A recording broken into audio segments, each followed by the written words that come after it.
शिव महापुराण की कथा कर रही है, भगवान शंकर का संवाद कर रहा है कि राजा के सामने कह दिया, संत ने दिखावा नहीं होता भक्ति में, भक्ति में दिखावा नहीं होता, भक्ति दिखावे से दूर होती है। और भक्ति में जहां दिखावा आ जाए वो समझ लेना कि भक्ति नहीं है, वो भक्ति नहीं है, भक्ति दिखावे से दूर कर दीजिए। एक बार माता पार्वती भगवान शिव के साथ में बैठी हुई थी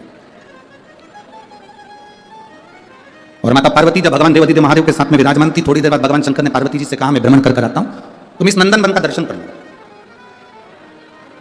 तुम इस नंदन वन का दर्शन करो, मैं भ्रमण कर आता हूं।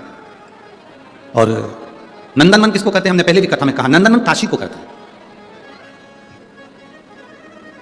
नंदन वन अगर कोई बोले तो समझ लो वो काशी को कहते, काशी को कहते, नंदन वन काशी को कहा गया। और भगवान देवादिदेव महादेव ने कहा कि मैं आप नंदन वन का दर्शन करो, मैं भ्रमण कर आता हूं। शिव जी भ्रमण के लिए निकल गए, भगवान शंकर भ्रमण के लिए निकले और नंदन वन का दर्शन माता पार्वती जी कर रही थी। थोड़ी देर बाद आकर बाबा देवादिदेव महादेव बैठ गए। जैसे ही शिव जी बैठे, पार्वती जी पीछे से आकर उनके नेत्रों को बंद कर लो। जैसे ही नेत्रों को बंद करा, नेत्र का स्पर्श माता पार्वती जी के हस्त कमल से हुआ। आंख बंद करते से उनकी आंख से एक आंसू निकल गया। उस आंसू से एक बच्चे ने जन्म ले लिया जिसका नाम अंधकासुर। क्या नाम है उसका? अंधकासुर। उस बच्चे ने जो जन्म लिया उसका नाम अंधकासुर था। अब अंधक को गोदी में माता पार्वती जी ने लिया और पार्वती जी ने गोदी में लेकर भगवान शिव से कहा कि ये मेरा पुत्र है, आपके द्वारा प्रकट हुआ है, इसको मैं अपने पास रखूंगी। शिव जी ने मना कर दिया, नहीं पार्वती, ये मेरे नेत्र बंद करने के बाद प्रकटा। ये कथा हमको सीखने के लिए है। भूखे को भोजन कराना है, जीते जी करा दो। प्यासे को पानी पिलाना है, जीते जी करा दो। लंगर लगाना है, जीते जी लगा लो। हम उल्टे चलते हैं। मरने के बाद हम ब्राह्मण को घर में बुलाकर कहते हैं, सब लोग हम तुम्हें को भोजन करा दे, मेरे पूर्वजों को मिल जाएगा। शिव महापुराण की कथा कहती है, अपने जीते जी अपने हाथों से दान करते चलो, अपने जीते जी अपने हाथों से पुण्य करते चलो। आज किसी ने प्रश्न किया था, गुरुजी हम अपने पैसे को ऊपर तक कैसे ले जा सकते हैं, हम अपने धन को ऊपर तक कैसे ले जा सकते हैं। आज किसी ने प्रश्न किया कि हम हमारा धन ऊपर तक कैसे लेकर जाए। आपके पास कोई, जैसे आप शुगर का उपाय बता देते हो, जैसे आप बीमारी के उपाय बता देते हो, किडनी लीवर के उपाय बता देते हो, जैसे आप हर चीज के उपाय बता देते हो और लोग उसको कहते हैं कि आपने उपाय बताया, टोटका बताया, ये बताया। तो आपके पास कोई ऐसा उपाय है कि हमारा पैसा हम ऊपर ले जाए? अब प्रश्न करने वाले ने कोई गलत प्रश्न नहीं किया है कि आपने बताया कि बुखार में ऐसा कर लेना, फीवर आए तो ऐसा कर लेना, हमारे धन को हम ऊपर कैसे लेके जाएं, उसका कोई उपाय बताओ। तो हमारा निवेदन है, जिसने प्रश्न किया उसको हाथ जोड़कर निवेदन है कि पैसे को ऊपर ले जाना है तो पैसे का पुण्य बनाओ। पैसे का अगर पुण्य बन गया तो पैसा तुम्हारे साथ नहीं जाएगा, पर पैसे का जो तुमने पुण्य बनाया है वो पुण्य तुम्हारे साथ चला जाएगा। अब पैसे का पुण्य कैसे बनेगा? हमने किसी को भोजन कराया, हमने लंगर लगाया, हमने किसी को दवाई दिलाई, हमने किसी को औषधि दिलाई, हमने किसी का साथ दे दिया, हमने किसी के साथ अच्छा कर दिया, ये हमारे पैसे का पुण्य है। ये पुण्य अपने साथ जाने वाला है। धन हमारे साथ नहीं जाएगा, पर पैसा हमारे साथ नहीं जाएगा, पर पुण्य हमारे साथ जाएगा। अरे मत बुरे कर्म कर बंदे वरना पछताएगा, भगवान की आंखों से तू बच नहीं पाएगा, तू बच नहीं पाएगा। अरे ओ अज्ञानी मत कर। पैसे का पुण्य बनाइए। अगर भगवान धन दे, और ऐसा नहीं है कि भटिंडा में किसी के पास धन की कमी होगी, मेरा बाबा भोलेनाथ देने वाला बेटा है, कोई कमी आपको नहीं रखेगा, पर पैसा यदि भगवान ने दिया है तो उस पैसे का पुण्य बना। पैसे का पुण्य कैसे बनता है? ये शिव महापुराण की कथा सिखा रही है। मैं माननीय अमरजीत जी मेहता जी को, उनकी धर्मपत्नी को, उनके बच्चों को, उनके पूरे परिवार को, उनके भाई बहन जो भी हैं और उनके माता आदि जितने भी हैं, मैं उनको बहुत बहुत धन्यवाद देता हूं। आपने पुण्य बनाया है और ऐसा पुण्य बनाने की सामर्थ्यता होना चाहिए। ऐसे पुण्य बनाने की सामर्थ्यता होना चाहिए कि अपने धन को अपन सही जगह लगा। ये पूरा पंजाब, ये पूरी भटिंडा नगर का शहर इस कथा के लिए बहुत समय से इंतजार कर रहा था। बोलो रीजी जी, सही बात है कि गलत है? बहुत समय से इंतजार कर रहा था। जैसे प्यासे को पानी पिलाते हैं और प्यासा तृप्त हो जाता है, इस कथा को आप भटिंडा में लेकर आए और आपने इतना अरेंजमेंट करवा कर ये कथा को करा, इन सबकी प्यास बुझाई, इसका पुण्य आपके खाते में जाता है, इसका पुण्य आपके खाते में जाता है। लाख आप अपने बच्चों का ब्याह करना, लाख आप अपनी बेटियों का ब्याह करना, अपने भाई का ब्याह करना, इसका ब्याह करना, उसका ब्याह करना, जो आनंद आपने जो 7 दिन की शिव पुराण में लिया होगा वो आनंद तो आपको विवाह में भी नहीं आएगा, क्योंकि ये भक्ति भगवान की है, ये अविरल भक्ति है, अविरल भक्ति। और भगवान अगर धन दे तो कहना, मेहता जी अब एक बार कथा की ऐसी कृपा करना कि हम भी कदम से कदम मिलाकर एक बार फिर शिव महापुराण की कथा अपने भटिंडा में करा सके। ऐसी कृपा। और दया की ना होती जो आदत तुम्हारी, दया की ना होती जो आदत तुम्हारी, तो सुनी रहती अदालत तुम्हारी। गरीबों के दिल में जो जगह तुम न पाते, तो किस दिल में होती इबादत तुम्हारी। आपके मन में जो भाव हो उसको श्रेष्ठ बनाइए, श्रेष्ठ। जब श्रेष्ठ भाव प्रकट होगा तो शिव अपने आप प्रकट होगा, अपने आप। शिव को मिलने में देरी नहीं। भाव की शुद्धता रखना, शिव भाव की शुद्धता। शिव महापुराण की कथा कर रही है, भगवान शंकर का संवाद कर रहा है। पार्वती जी ने जैसे हाथ रखा, बालक उत्पन्न हुआ, उस बालक को उन्होंने लिया, उसका नाम अंधकासुर हुआ। शिव जी कह रहे हैं पार्वती इसको पुत्र मत मान, पार्वती इसको पुत्र मत मान, पार्वती इसको समुद्र में फेंक दे, फेंक इसको समुद्र में। पार्वती जी कहती नहीं नहीं नहीं, ये आपके द्वारा प्रकट हुआ है, मैं इसको फेंक नहीं सकती। शिव जी कह रहे हैं मेरे नेत्र बंद थे, उसके बाद प्रकट हुआ है। आपसे पूछेंगे एक बात, उत्तर जरूर देना। दिन में कोई तुम्हारे यहां आए, दरवाजा बजाकर तुम्हारे यहां आए, बेल बजाकर तुम्हारे यहां आए, वो तुम्हारा कौन कहलाएगा? अतिथि, मेहमान। बोलो सही है कि गलत है? रात को तुम सो गए, दरवाजे बंद, खिड़की में से कोई आए, अतिथि कहलाएगा? चोट्टा, वो अतिथि नहीं कहला, वो चोर कहलाएगा। दिन में आता, बेल बजा कर आता, दरवाजा बजा कर आता, हम उसको चाय भी पिलाते, भोजन भी कराते, अतिथि का आदर भी करते। अतिथि देवो भव। अब रात को आ रहा है, सब सो गए, खिड़की तोड़कर, दरवाजा तोड़कर पीछे से आ रहा है, तो वो अतिथि नहीं, वो चोर है। शिव जी कह रहे हैं मेरे नेत्र खुले होते और मैं इसको प्रकट करता तो मैं अपना पुत्र मानता, परंतु मेरे नेत्र बंद हो गए थे तब ये प्रकट हुआ, इसलिए ये मेरा पुत्र नहीं है, ये असुर है। फेंक दे इसको समुद्र में, इसको समुद्र में फेंक, इसको समुद्र में डाल दे, ये मेरा पुत्र नहीं है, डाल दे इसको समुद्र में। पार्वती जी ने उसको गले से लगा लिया, ये मेरा बेटा है, ये मेरा पुत्र है, ये मेरा बेटा है, मेरा पुत्र है। और यदि ये मेरा बेटा है और मेरा पुत्र है तो मैं इसको कैसे कैसे समुद्र में डाल सकती हूं? मैं नहीं डाल सकती। दुनिया बड़ी विचित्र है। एक लड़का लड़की के पास बैठा था, प्रेमी प्रेमिका के पास बैठा था, और बैठे हुए उससे कह रहा था, प्रेमी प्रेमिका से कह रहा था, तेरी आंखों में मुझे पूरी दुनिया नजर आती है, पूरी दुनिया नजर आ रही है, तेरी आंखों में मुझे पूरा जहान दिख रहा है, पूरा जहान। एक पास में व्यक्ति बैठकर रो रहा था, वो व्यक्ति इसके पास आकर बोला, भैया, ए भैया, बोलो, आपको आपकी इस प्रेमिका की आंखों में पूरी दुनिया नजर आ रही है, 2 दिन से मेरी भैंस खो गई है, तुम ढूंढ दो, उसका एड्रेस। एक कहना, एक बात अपने सामने प्रकट कर देना एक अलग प्रसंग हो जाता है कि किसी ने कह दिया, एक लड़की लड़के से बोली कि तुम चिंता मत करो, एक बार अपनी शादी हो जाए पूरे घर को स्वर्ग बना दूंगी। अब लड़का समझ भी नहीं पा रहा कि वो कह रही है एक बार शादी हो जाए पूरे घर को स्वर्ग बना दूंगी। जब घर स्वर्ग बन जाएगा तो रहने वाले सब, जम के तो बोलो जरा, स्वर्ग वासी, तुम एक बार बस शादी हो जाने तो मैं सारे घर को स्वर्ग बना दूंगी। इतनी बड़ी बड़ी बात लोग करते हैं, इतनी बड़ी बड़ी बात। तुम बोलोगे जैसा मैं पूरे घर को स्वर्ग बना दूंगी, जो कह रही है ना घर को स्वर्ग बना दूंगी, 25 मेहमान घर में आ जाओ, कह दो कि खिचड़ी बना दे तो नहीं बना, छोला भटूरा बना दे तो नहीं बना, और घर स्वर्ग बनाने चाहिए, तो इतनी बड़ी बड़ी बात क्यों कहना? शिव महापुराण के अंतर्गत संत, साधु, सन्यासी, तपस्वी, साधक, उपासक, एक असली गुरु, एक साधक, एक उपासक, एक संत कभी बड़ी बात नहीं करता। शिव महापुराण कभी बड़ी बात नहीं करती कि शिवपुराण ने ये करा। शिवपुराण तो ये कहती है जिसने बाबा पर भरोसा करा उसका एक पत्र है। शंकर की कथा कर रही है, ये मेरे नेत्र बंद करने के बाद प्रकट हुआ, फेंक दे समुद्र के अंदर। ना बाबा, आपका पुत्र है, पुत्र, हम पुत्र की स्वीकृति करते हैं पर हमारे सामने प्रकट हुआ, नेत्र बंद करने के बाद प्रकटा है ना, यह श्रेष्ठता नहीं है। जो एक बार भगवान की एक एक अविरल भक्ति को जान जाता है वो पहचान जाता है कि शिव तत्व है क्या। आज ये पूरा स्टेडियम भरा पड़ा है, स्टेडियम के बाहर भी जितने लोग अंदर हैं उससे ज्यादा स्टेडियम के बाहर भी खड़े हुए हैं, बैठे हुए हैं।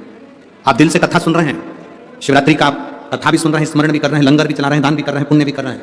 तारीख लिख कर रखना, 7 मार्च को वापिस मिलेंगे और बताना कि बाबा ने हमको 3 शिवरात्रि पूरी होने पर हमने जो दिया था उससे अधिक दिया कि नहीं, हमने जो दान करा, हमने जो लंगर चलाया, हमने जो मांगा बाबा से। भले हम टीवी के सामने बैठकर कथा सुन रहे हो, भले हम मोबाइल के सामने कथा सुन रहे हैं, मेरे बाबा ने मेरी सुनी कि नहीं सुनी, उसके स्मरण में आप क्या। महाराज बालक प्रकट हुआ, नेत्र बंद करने के बाद समुद्र में फेंक दिया गया, समुद्र में डाल दिया गया। और समुद्र में जब उस बालक को फेंका गया तो नीचे जब हिरण्याक्ष ने उस बालक को जेल लिया और उस बालक को पाल पोस के बड़ा करा, हिरण्याक्ष के प्राण छिड़ गए, बराह भगवान प्रकट हो गए, हिरण्याक्ष को मार दिया। हिरण्याक्ष के जाने के बाद अंधकासुर बड़ा हो गया। अंधकासुर जब बड़ा हुआ तो उसने वर मांगा, उसने वर मांगा। और अंधकासुर ने वर मांगा ब्रह्मा जी से, ब्रह्मदेव मुझे वर दीजिए। ब्रह्मा जी ने कहा क्या वर चाहिए, मैं कभी मरूं ना। ब्रह्मा जी ने कहा यह कभी नहीं हो सकता कि जिंदगी में कोई अमर पैदा हुआ, मरना तो पड़ेगा। केवल एक शिव, इस मृत्यु लोक का देवाधिदेव केवल एक महादेव ऐसा है जो ना जन्मा है ना मरता है, वो तो एक बिंदु के रूप में, और बिंदु सर्वस्व है, सर्वस्व है, सर्वस्व।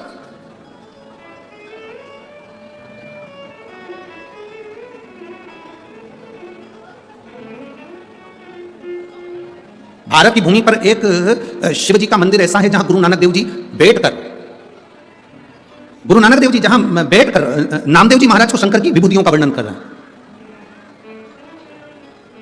वो महाराष्ट्र का औंडा नागनाथ मंदिर है, जहां पर सिख धर्म के लोग भी सबसे ज्यादा जाते हैं और हिंदू भाव भी बहुत अधिक संख्या में, सारे धर्म का व्यक्ति वहां दर्शन के लिए जाता है।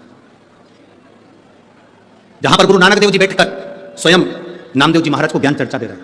जो नामदेव जी महाराज संत शिरोमणि है, साधक है, उपासक है, संत है, तपस्वी हैं, दो संत आपस में बैठकर वहां चर्चा कर रहे हैं, संत गुरु नानक देव जी और संत नामदेव जी महाराज। जब नामदेव जी महाराज को मंदिर में कीर्तन करने पर उठाकर बाहर, उनको उठाकर बाहर कर दिया गया, उनको उठाकर बाहर कर दिया गया। जब उनको उठाकर बाहर करा, जब उनको उठाकर बाहर फेंका गया, बाहर करा गया, तो जैसे ही उनको बाहर करा वैसे ही नामदेव जी महाराज की आंखों में जल भर गए, नामदेव जी महाराज की आंखों में जल। और नामदेव जी महाराज की आंखों में जैसे जल आया, नामदेव जी महाराज की आंखों में जैसे जल पहुंचा, हमको लगता है आज शिवरात्रि की कथा है और आप लोगों से फिर निवेदन है, बहुत शांति से सुनो, आपके कारण किसी दूसरे को तकलीफ ना हो। बड़ी आस लेकर बहुत दूर दूर से लोग आए हैं, इसलिए दरवाजे के बाहर भी बैठकर आप कथा सुन सकते हो। अगर आपके कानों में आवाज़ जा रही हो तो बड़े प्रेम से आप लोग कथा सुनिए, ये मौका फिर नहीं मिलेगा। सीवर वाला महाराज तो कल कथा कर यहाँ से चला जाएगा और आपकी झोली खाली ना रह जाए, बस ये आस लेकर बैठा हूँ कि वो भर जाए। जिस आस से आप लोग आए हैं, अगर दरवाजों पर भीड़ है, दरवाजा नहीं खुल रहा है क्योंकि भीड़ बहुत ज़्यादा है, लोग खड़े हुए हैं, जगह नहीं है, तो आप लोग बाहर ही दरवाजे के वहीं बैठकर कथा सुनो, वहीं बैठ जाओ, जहाँ जगह मिल रही है वहीं बैठो और कथा का रसत्व ग्रहण करो। शंभू हर हर बोल बम का नारा है, सारी समस्या का हल। दिल से सुनो बाबू, बहुत बहुत भाव से सुनिए आप। शिव कथा है, उसका लाभ लीजिए। शिव महापुराण की कथा करें, भगवान शंकर का संवाद करा। जब नामदेव जी महाराज को मंदिर से बाहर छोड़ दिया गया, जब नामदेव जी महाराज को मंदिर से बाहर कर दिया गया, गुरु नानक देव जी ने पूछा नामदेव जी से, नामदेव क्या हो गया? बहुत सुंदर रोचक कथा है, जरा स्मरण करेंगे तो आपके हृदय तक ये कथा पहुंचेगी, आपके दिल तक। नामदेव क्या हुआ? नामदेव जी कहते हैं मैं मंदिर में नृत्य कर रहा था, शंकर भगवान को रिझा रहा था, मंदिर के लोगों ने, मंदिर के पुजारियों ने मेरे को उठाकर बाहर पटक दिया मंदिर के पीछे। बल देखिए क्या होता है, एक सच्चे सदगुरु का साथ क्या होता है। गुरु नानक देव जी बोले नामदेव, लोगों ने तुझे मंदिर के पीछे लाकर पटक दिया और तू रोने लगा। एक सच्चे सदगुरु का साथ क्या होता है वो देखिए। नामदेव, मंदिर के पीछे किसी ने तुझे फेंक दिया और तू रोने लगा। आप और हम में से कई लोग ऐसे हैं, कोई मंदिर जाने से रोकता है तो दिल दुखता है, कोई जल चढ़ाने से रोकता है तो दिल दुखता है, कोई पूजन करने से रोकता है तो दिल दुखता है। यहाँ पर इस कथा के मंडप में एक माता ऐसी बैठी हुई है जिसके लड़के की तबियत खराब हो गई थी, बहुत ज्यादा तबियत खराब हो गई थी और वो विदेश में थी। विदेश में शंकर जी का मंदिर नहीं, जाने के लिए जल चढ़ाने की परमिशन नहीं, पशुपतिनाथ व्रत करने की परमिशन नहीं। बेटा ऐसी स्थिति में पड़ा हुआ था तो उसने सोचा कि मैं अब शंकर जी का कैसे पशुपति व्रत करूं। बाहर बर्फबारी हो रही थी, उस बर्फ का शिवलिंग बना लिया उसने, बाहर बर्फ का शिवलिंग, रोड पर बर्फ का शिवलिंग बनाया, उसकी पूजन कर वहीं पर उसने पहला पशुपति व्रत करा, पहला पशुपति व्रत करा, फिर दूसरा व्रत करा। वहां बर्फ ही बर्फ चारों तरफ थी, उस विदेश में पूरी बर्फ ही बर्फ थी। उसके देश का नाम उसने लिखा बर्फ ही बर्फ, और उसने फिर दूसरा पशुपति व्रत भी उसी शिवलिंग का निर्माण कर दिया बर्फ का। तीसरा पशुपति व्रत भी वही शिवलिंग का निर्माण, बर्फ का शिवलिंग बनाकर पूजन कर ली, और 5 व्रत करे। तीसरा व्रत जब उसका पूर्ण हुआ तो उसका बेटा आईसीयू से बाहर आ गया और अच्छा होकर बैठा। वो मां यहां बैठी होगी जिसने पत्र लिखा, बर्फ का शिवलिंग का निर्माण कर दिया, मंदिर नहीं जाने दिया तो बर्फ का शिवलिंग, बर्फ का शिवलिंग। आप जहां पूछोगे उसको, गुरु नानक देव जी ने नामदेव जी से कहा तुम इतनी सी बात के लिए रो रहे? सच्चे गुरु का सानिध्य यही होता है कि रोना नहीं है। ज्योतिषी कह दिए सरकारी नौकरी नहीं लगेगी, पर दुनिया का सबसे बड़ा ज्योतिषी एक है जिसने समय बनाया, नक्षत्र बनाए, घड़ी बनाई, काल बनाया, उसी को लोगों ने महाकाल कहा। अकाल मृत्यु वो मरे जो काम करे चंडाल का, और काल उसका क्या बिगाड़े जो भक्त हो महाकाल का। विश्व का उपासक, उसे क्या सोचना, क्या विचार कर। उसके भरोसे रहोगे ना तो कभी टेंशन नहीं आएगा, उसके भरोसे चलोगे तो जीवन में सुख का अनुभव करोगे, अनुभव।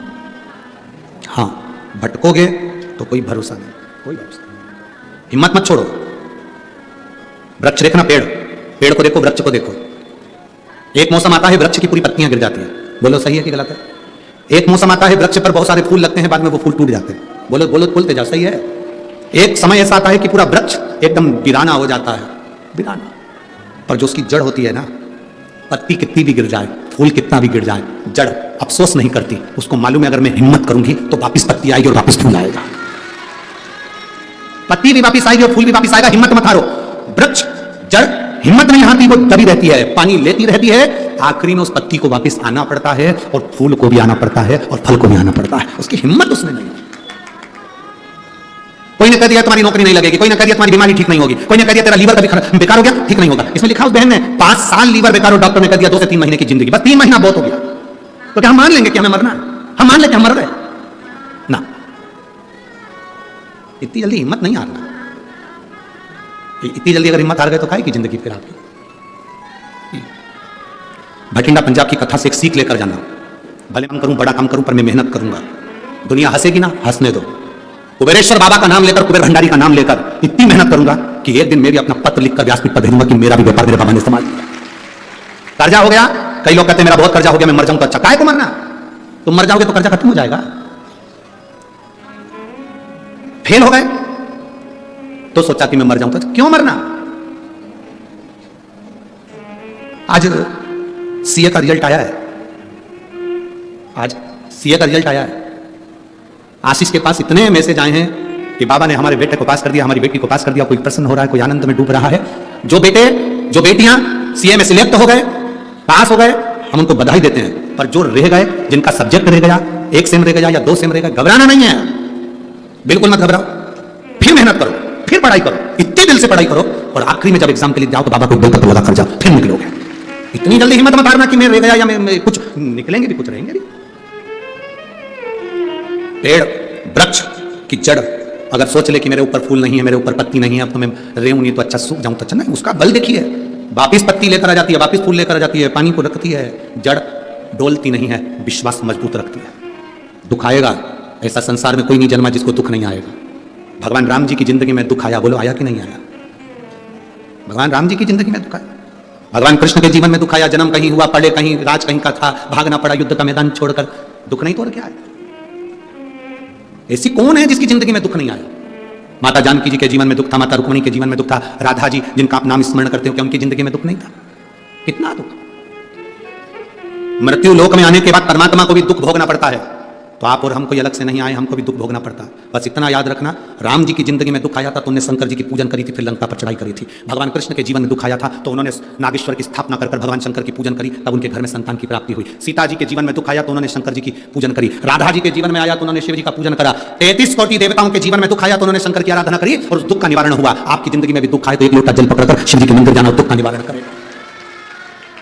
बोल बम का नारा है सारी समस्या का हल, वो जीवन में दुख का निवारण करेगा। अंधकासुर ने मांगा कि मेरे प्राण ना जाएं, अंधकासुर ने मांगा कि मेरे प्राण ना जाएं। ब्रह्मा जी ने कहा मरना तो पड़ेगा, मृत्यु निश्चित है, मौत आएगी, मरना तो पड़ेगा। बादाम खाओगे तो भी मरोगे, नहीं खाओगे तो भी मरोगे। गुलाब जामुन खाओगे तो भी मरोगे, नहीं खाओगे तो भी मरोगे।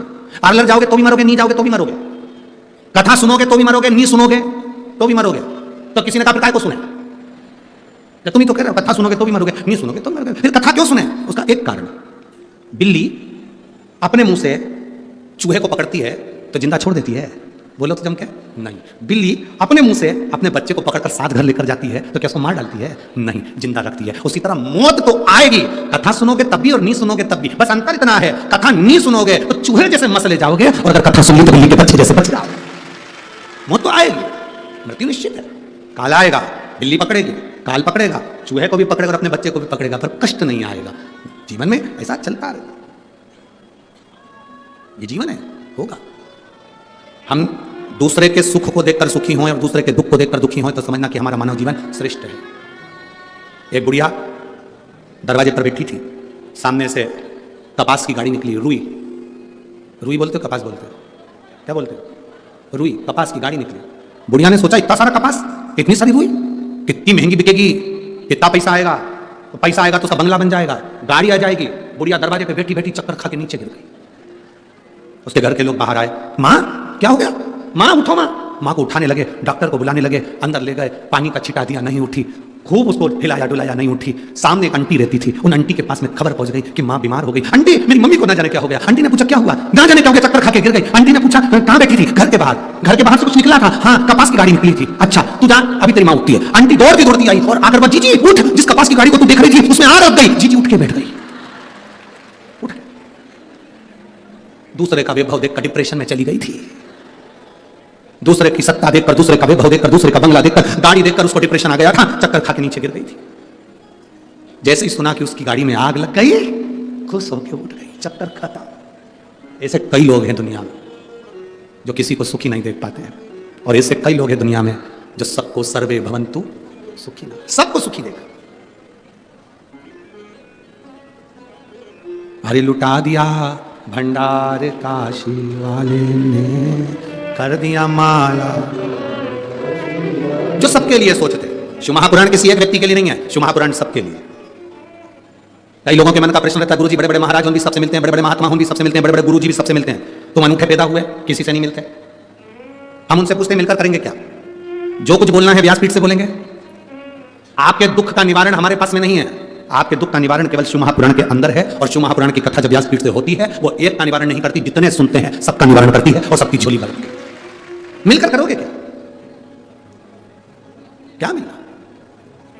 तुम्हें तो भगवत भजन की तमन्ना होना चाहिए भीतर, एक तमन्ना। शिव कथा कर रही है, अंधकासुर ने वर मांगा, ब्रह्मा जी ने भर दिया।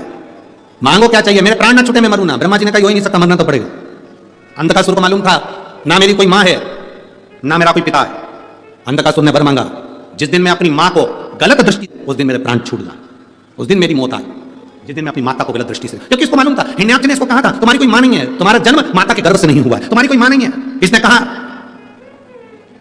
जिस दिन मैं अपनी माता को गलत दृष्टि से देखूं उस दिन मेरे प्राण छूट जाए। ब्रह्मा जी ने तथास्तु कर दिया। जैसे ही वर देना, राक्षसों में यही तो अकल नहीं है कि उन्होंने तथास्तु कहा, तभी समझ लेना था कि मतलब मेरी मां जरूर है, नहीं तो ये वर ही नहीं मिलता। ये वर क्यों मिलता? मतलब मां है तभी तो वर दिया है, पर बुद्धि कहां से लाओगे? ये गुस्सा जो होता है ना, गुस्सा, क्रोध, इसमें बहुत अकल होती है। जितनी अकल किसी में नहीं होती उतनी अकल क्रोध में होती है। गुस्से में इतनी अकल होती है, क्रोध में इतनी अकल होती है। यह हमेशा उसी व्यक्ति के सामने आता है जो कमजोर होता है। कभी बोल्ड के सामने क्रोध नहीं आता। बता, वाणी ऐसी बोलिए मन का आपा खो। पर आज के जमाने में वाणी ऐसी बोलिए जो जम के झगड़ा होए, पर उससे मत बोलिए जो तुमसे तगड़ा।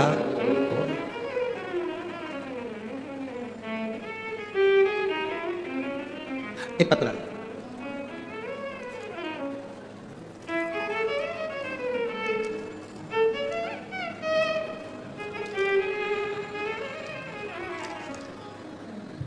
अनुराधा शर्मा, विनीत कुमार, चंडीगढ़ से। इनके बच्चे ने पत्र लिखा, मैं 6 साल की बेटी हूं। गुरुजी अच्छे से सुनो, बोलो।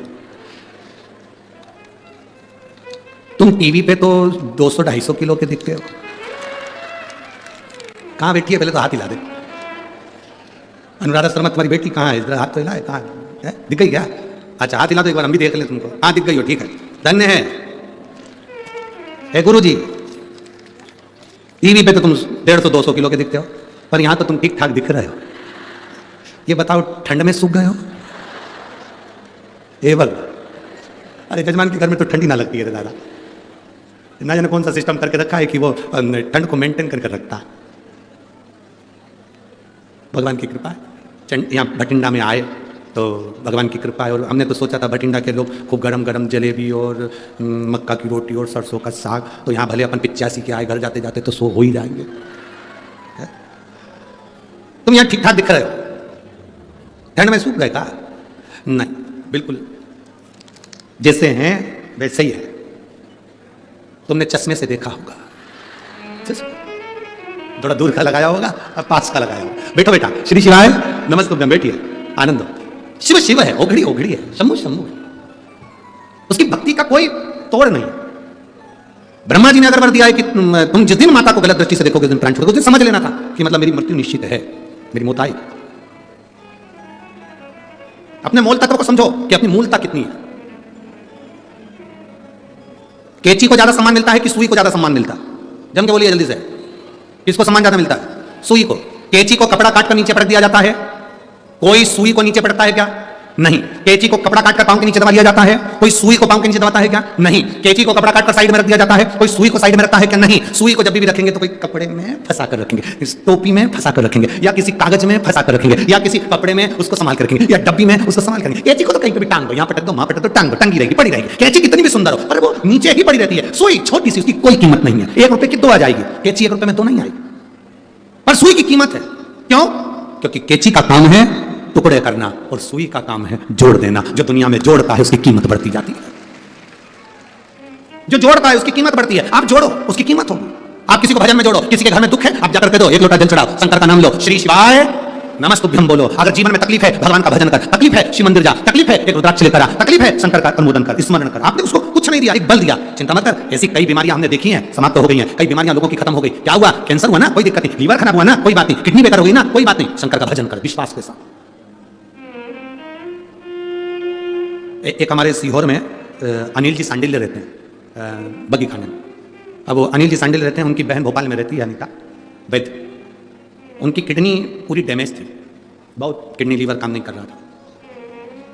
वो पहली बार जब कुबेरेश्वर धाम पर आई और अनिल सांडिल्य जी उनको लेकर मिलाया, उन्होंने कहा ये मेरी बहन है और इनकी किडनी लीवर काम नहीं कर रहा।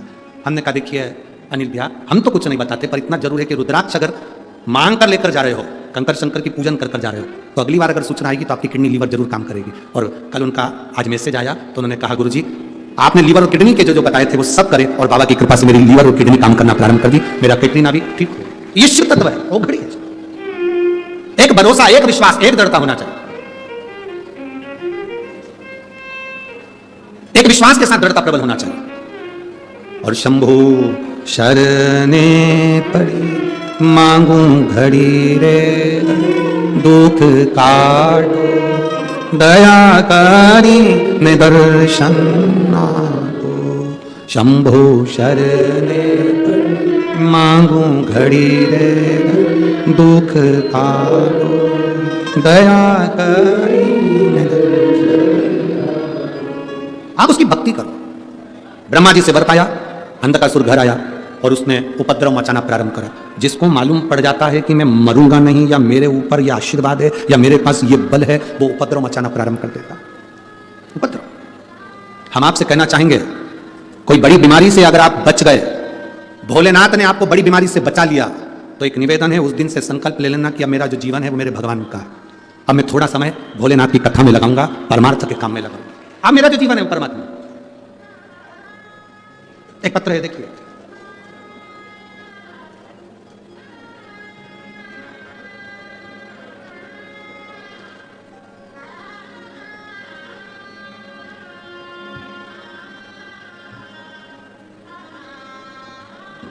मैं कमला देवी, पत्नी श्री राम बाबू सिंगला, जाखल मंडी, तहसील टोहना, जिला फतेहाबाद, हरियाणा की रहने वाली हूँ। मेरा मोबाइल नंबर ये, कहीं बैठी हैं?